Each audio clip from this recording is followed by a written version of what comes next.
War overview. ఈ యుద్ధం 2026 ఫిబ్రవరి 28 నుంచి మొదలైంది.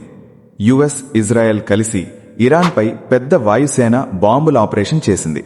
ఇది ఆపరేషన్ లయన్స్ రోర్ ఇజ్రాయెల్ మరియు ఆపరేషన్ ఎపిక్ ఫ్యూరీ యుఎస్ గా పేరొందింది. Background before war. ఇరాన్ నిజంగా న్యూక్లియర్ గన్ అభివృద్ధి చేస్తోందని యుఎస్, ఇజ్రాయెల్ డెకేడ్స్ నుండి అనుమానిస్తున్నారు. ఇరాన్ గతంలో జేసీపీఓఏ అంటే న్యూక్లియర్ డీల్ నుండి 2018లో యుఎస్ బయటపడింది.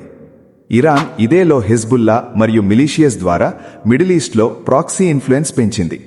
ఇజ్రాయెల్ మరియు ఇరాన్ మధ్య డైరెక్ట్ టెన్షన్స్ 2023-2025లో కూడా ఉన్నవి.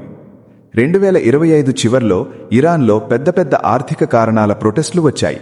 మెనీ సిటీస్లో నిరసనలు రమ్మని ఆందోళనలు వైడ్గా స్ప్రెడ్ అయ్యాయి. War begins Feb 28, 2026. ఇజ్రాయెల్ మరియు యుఎస్ వాయుదాడులు ఇరాన్లో టెహ్రాన్, కర్మన్షాహ్, ఇస్ఫహాన్ వంటి పెద్ద నగరాల్లో జరిగాయి. ఈ దాడుల్లో Iran top leader, supreme leader Ali ఖమెనీని కూడా టార్గెట్ చేసి హత్య చేశారు. ఇది యుద్ధ ఎస్కలేషన్ కోసం biggest turning point. Iran's retaliation.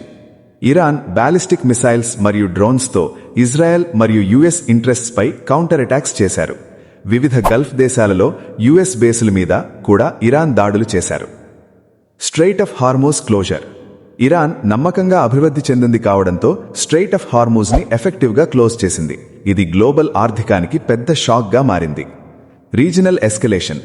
Hezbollah మరియు allies join. Iran backed group Hezbollah కూడా ఇజ్రాయెల్పై రాకెట్స్ మరియు అటాక్స్ మొదలుపెట్టింది. దీని కౌంటర్లో ఇజ్రాయెల్ హిజ్బుల్లా టార్గెట్స్ని లెబనాన్లో టార్గెట్ చేసింది. War spreads across Middle East. కువైట్కు ఇరాన్ డ్రోన్స్ అటాక్ చేసింది.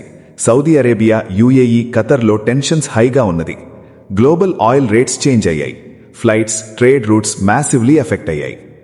Global impact. Oil and economy impact. Oil prices unpredictably change అవ్వడం వల్ల వరల్డ్ ఎకానమీస్ ఫ్లక్చువేట్ అవుతున్నాయి. Indian economy, exports, shipping lines effected అయ్యాయి. Civilian casualties. ఇరాన్లో భారీ civilian casualties, even students, girls, members documented. Why war happened? Analysis. Main reasons. Summary. Russia Ukraine war start అయ్యే ముందు యుక్రెయిన్లో approx 20,000+ Indian students ఉన్నారని reports చెప్పాయి. Mostly medical students. War start అయ్యాక India government operation Ganga అనే mission start చేసి thousands of స్టూడెంట్స్ని safely ఇండియాకి తీసుకొచ్చింది. ఫ్లైట్స్ అరేంజ్ చేశారు. బార్డర్స్ దగ్గర స్పెషల్ టీమ్స్ పెట్టి స్టూడెంట్స్ని రెస్క్యూ చేశారు. ఈ మిషన్ వరల్డ్ వైడ్గా అప్రిషియేట్ అయ్యింది. ఇజ్రాయెల్లో కూడా చాలామంది ఇండియన్స్ ఉన్నారు. Agriculture workers, IT employees, students. Israel Hamas conflict టైంలో India government emergency helpline numbers release చేసింది. కొన్ని సిచ్యువేషన్స్లో ఇవాక్యుయేషన్ కూడా జరిగింది through operation Ajay. India embassy constant కాంటాక్ట్లో ఉంటుంది అక్కడ ఉన్న సిటిజన్స్తో. ఇండియా ఫారెన్ పాలసీ స్ట్రాంగ్గా ఉంది. మన దేశం జనరల్గా న్యూట్రల్ స్టాండ్ తీసుకుంటుంది. మన external affairs ministry and embassies foreign కంట్రీస్లో ఉన్న ఇండియన్స్ని ప్రొటెక్ట్ చేయడానికి 24/7 వర్క్ చేస్తున్నాయి. ఎమర్జెన్సీలో special flights, border coordination, embassy shelters, helpline numbers ఇవి అన్నీ అరేంజ్ చేస్తారు. సో ఫైనల్గా చెప్పాలంటే వరల్డ్లో వార్స్ జరుగుతున్నా మన ఇండియన్ సేఫ్టీ కోసం గవర్నమెంట్ యాక్టివ్గా ఉంటుంది. కానీ వార్ జోన్స్లో ఉన్నవారు ఎంబసీ ఇన్స్ట్రక్షన్స్ ఫాలో అవ్వడం చాలా ఇంపార్టెంట్. మీరు ఈ వీడియో యూస్ఫుల్ అనిపిస్తే లైక్ చేయండి.